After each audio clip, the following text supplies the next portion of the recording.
क्रांतिकारी जय भारत साथियों, उम्मीद करता हूँ कि आप सभी सकुशल हैं। और आपको बताना चाहूँगा कि इस समय मैं बीआरपी कार्यालय कुछानी बदायूं में उपस्थित हूँ। और आज अभी हमारे बहुत ही वरिष्ठ समाज सेवी और बहुत दिनों से आपके मार्गदर्शन में लगातार हम काम भी कर रहे हैं और काफ़ी आपका जो है समाज के प्रति अमूल्य योगदान भी है। लगातार आप समाज में चलते रहते हैं और बदायूं में भी काफ़ी अच्छी छवि आपकी है, बहुत सारी जान पहचान है।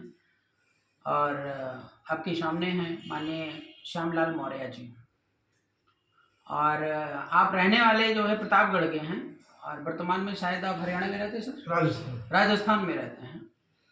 तो मैं अभी आज सर जा रहे थे यहाँ से, तो मुलाकात करने का अवसर मिला। तो मैंने चाहा कि भाई जो है बदायूं की आम आवाम को आज की जो राजनीतिक परिदृश्य है, जैसा कि आप सभी को पता है कि इलेक्शन आपके सामने है, 7 तारीख को वोटिंग होने वाली है और बहुत सारे धुरंधर जो है आपके चुनाव मैदान में हैं और उसमें से मैं भी एक प्रत्याशी के रूप में आपके बीच में हूँ। तो सर से मैं चाहूँगा थोड़ा सा अपना अनुभव शेयर करें और हमारे बदायूं क्षेत्र के आम आवाम के प्रति आप क्या संदेश देना चाहेंगे, प्लीज सर। नमो बुद्धाय। समस्त बदायूं वासियों को जानकर खुशी होगी कि आगामी लोकसभा चुनाव के लिए छोटे भाई आरपी मौर्य जी बीआरपी की तरफ से प्रत्याशी हैं और मैं समस्त बदायूं वासियों से निवेदन करता हूं कि आप सभी अधिक से अधिक मात्रा में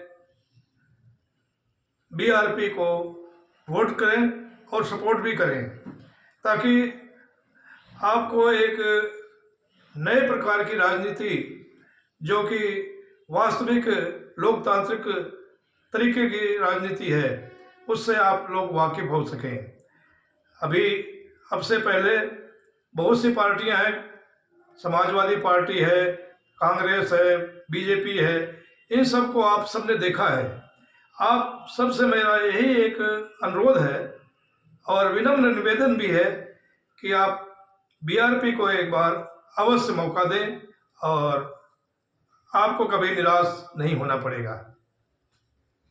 नहीं, ये तो सर ठीक है, आपने अच्छा कहा। ये तो जैसे जितनी भी पार्टियां आती हैं, ठीक है, या जो भी उनके संपर्क में लोग होते हैं, ठीक है, वो सब अपने आप को अच्छा बताते हैं। कोई ये नहीं कहता कि मैं बुरा हूँ फिलहाल को जिता दो। मैं तो कहता हूँ उनसे बढ़िया कोई हो तो उसे जिता दो, मतलब खुद सपोर्ट करने को तैयार हो, लेकिन बढ़िया कौन है वो बता दो मुझे, है। तो मैं ये कहना चाह रहा हूँ कि जैसे समाजवादी पार्टी है, समाजवादी पार्टी के बारे में आपका क्या ख्याल है? जैसे मान लिया हम एज ए आम जनता के रूप में ये सोचें कि भाई हम वोट किसको करें, ठीक है, तो समाजवादी पार्टी से जो है श्रीमान जो है क्या नाम उनका शिवपाल जी है, या उनके बेटे आदित्य जी हैं, या अभी उससे पहले धर्मेंद्र जी यहाँ पर थे, ठीक है। तो उसके प्रति आपका क्या कहना है, क्योंकि आप बताएंगे काफ़ी एरियाज को आप जानते हैं, ठीक है, काफ़ी लोगों से संपर्क भी आपका है, तो समाज की स्थिति को पूरी तरह आप वाकिफ हैं। तो समाजवादी पार्टी के प्रति आपका क्या ख्याल है? कोई अगर वोटर है समाजवादी पार्टी को वोट देने जा रहा है तो आप क्या कहोगे, दे दीजिए? समाजवादी पार्टी को हमने कई बार देखा और इन्होंने समाज के लिए, देश के लिए, राष्ट्र हित में कोई कार्य नहीं किया, ये हम सब ने देखा है। और दूसरी पार्टियां हैं उन्होंने भी हमारे नहीं, तो राष्ट्र के लिए काम नहीं किया। जैसे अक्सर लोग कहते हैं कि जो है समाजवादी पार्टी, ठीक है ना, तो समाजवादी पार्टी जैसे उसका नाम है तो समाज के लिए काम कर रही है, पहली बात। नहीं, समाजवादी पार्टी सिर्फ नाम भर की है। अच्छा, ये व्यक्तिवादी पार्टी है। व्यक्तिवादी पार्टी है। व्यक्तिवादी पार्टी क्या होती है?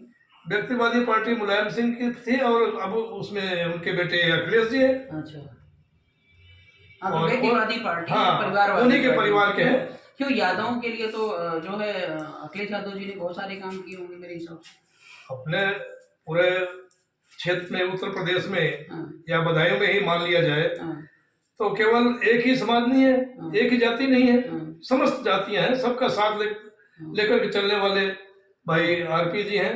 नहीं वो तो ठीक है। मैं अभी सिर्फ अखिलेश यादव के बारे में ये जानना चाह रहा हूँ सर कि परिवारवाद और जातिवाद, तो जातिवाद भी तो मुझे नहीं लगते अखिलेश यादव जी हैं, क्योंकि अगर जातिवादी होते तो आपके जो लोकसभा बदायूं हैं यहाँ पे बहुत सारे यादव भाई हैं, हाँ बिल्कुल, किसी को टिकट दे देते, किसी को जिता देते हैं। हाँ लेकिन हम देख रहे हैं कि वही एक परिवार मतलब बीवी हैं, बेटी हैं, बहू हैं, चाचा हैं, भाई हैं, यहीं तक सीमित हैं। तो जो पार्टी के लोग जो है एक परिवार से नहीं निकल पा रहे, वो देश और समाज की क्या सेवा करेंगे, यही कहना चाह रहे हैं ना। बिल्कुल ये और ऐसे ऐसे लोगों को वोट दे करके कहीं ना कहीं हम अपने भी पैर पर कुल्हाड़ी मार रहे हैं। अच्छा, दूसरी तरफ जो है आपके सामने बीजेपी भी है, तो बीजेपी के प्रति सर आपका क्या ख्याल है? बीजेपी ना तो राष्ट्रीय पार्टी राष्ट्रीय हित का काम करती है, हाँ, और ना ही समाज हित का काम करती है। हाँ, क्या है राष्ट्र विरोधी कार्य है इसके सभी, राष्ट्र विरोधी कार्य, बिल्कुल सभी राष्ट्र विरोधी कार्य ही है। हाँ, जैसे कि पीछे पुलवामा में सैनिकों को मरवाया हाँ, और उसको मरवा करके हाँ, और वोट हासिल किए, है देश की जनता को गुमराह करने का काम करती है। अच्छा अच्छा, इसके साथ ही इसने मतलब- कई काम किए। कौन से काम किए? नोटबंदी की, उसमें किसका नुकसान हुआ? जनता का हुआ, जनता का नुकसान हुआ, आम जनता पिसी, और बड़े बड़े सरमाएदार जो इनके हैं, उन सरमाएदारों का क्या बिगड़ा? कुछ नहीं बिगड़ा किसी का भी। सही बात है। तो कहने का मतलब क्या है आपका कि भाई बीजेपी जो है वो विदेशी नीति पर काम कर रही है, मतलब देश को बेचो और अपना व्यापार करो, यही कहना चाह रहे हैं? व्यापारी कंपनी है, व्यापारी कंपनी है बीजेपी, मतलब व्यापारियों से रिश्तेदारी है, दोस्ती है, हाँ, बिल्कुल बिल्कुल। अच्छा अच्छा। तो मतलब बीजेपी में पिछले दिनों का ये रिकॉर्ड रहा है बदायूं से, बीजेपी से कई सारे विधायक सांसद बनते आए हैं। हाँ, और विशेष तौर से आप मौर्य हैं ना, तो मौर्य हैं, तो मौर्य जो है बाहुल्य है एक्चुअली आपके बदायूं क्षेत्र में। बिल्कुल, मैं आपको बता दूं कि जो मौर्यों की संख्या जो है वो अबाउट मान के चलिए 4-4.5 लाख के आसपास है। हाँ, लेकिन जो दिखाया जाता है टीवी चैनल के माध्यम से वो लगभग 2 लाख से ज़्यादा दिखाया नहीं जाता है, मतलब कहीं ना कहीं मोरली इनको दबाया जाता है। लेकिन ये प्रत्यक्ष प्रमाण है कि जब भी कोई यहाँ पे सरकार में विधायक या सांसद बनाता है तो बिना जो है मौर्य के साथ और सपोर्ट की वो कभी बनती नहीं है, नहीं और बनती। वो डिसीजन मेकर कह सकते हैं, वोटर यहाँ पर है जी। तो अभी पिछले दिनों में आपने देखा कि संघमित्रा जी यहाँ पे सांसद थी, और अभी एक दूसरा भाई आ गया है, दुर्विजय सिंह साकिया जी आ गए हैं, ठीक है। तो लगातार जो है मौर्य समाज इनको मतलब वोट तो कर रहा है, लेकिन उसकी समस्याएं दिन प्रतिदिन बढ़ती जा रही हैं। संघमित्रा जी आई तो 5 साल बैठ के चली गई, कुछ नहीं करी, ठीक है।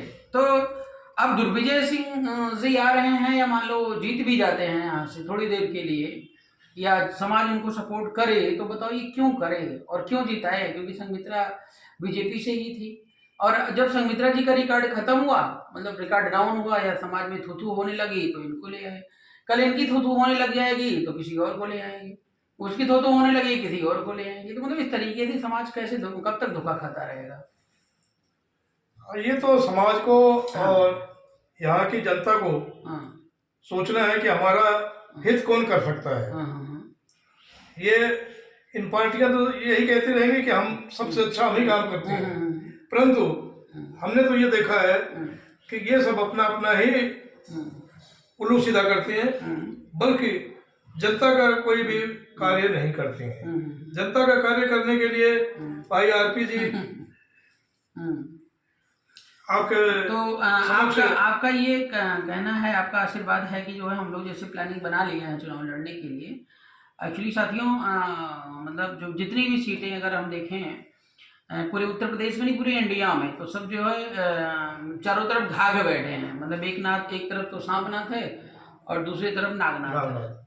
और ये मैं जो लड़ाई लड़ रहा हूँ ये वास्तव में लड़ाई मैं अपनी नहीं, आपके हिस्से की लड़ाई लड़ रहा हूँ, क्योंकि जिन परिस्थितियों से हम गुजर रहे हैं, जिन समस्याओं से हम गुजर रहे हैं, कल अगर आपका बेटा और बहू जो है नेता और नेत्री बनने का सपना देख लेते हैं या पा लेते हैं, या उनके अंदर जोश और जुनून आ जाता है कि हमें समाज को जो है बेहतर बनाना है, तो जिन समस्याओं को हम फेस कर रहे हैं वो समस्याएं उनको भी फेस करनी पड़ेंगी। और अगर मैं बस यही कहना चाहूँगा कि जो है अगर बदायूं अपना सोच बदल ले तो कम समय में मात्र मुश्किल 7 तारीख को वोटिंग है और 10-12-15 दिन बचा हुआ, 10-12-15 दिन के अंदर बदायूं का भविष्य नए सिरे से लिखा जा सकता है। तो मैं चाहूँगा सर कि जो है आप अपनी मतलब इजाज़त दे करके मुझे आशीर्वाद प्रदान करें। मेरा आशीर्वाद आपके साथ है और मैं ये चाहता हूँ कि पूरा बदायूं क्षेत्र आपको आशीर्वाद दे और आशीर्वाद दे करके आपको विजयी बनाए ताकि बदायूं की जनता का अधिक से अधिक भला हो सके। जी जी, बहुत बहुत धन्यवाद आपका। धन्यवाद।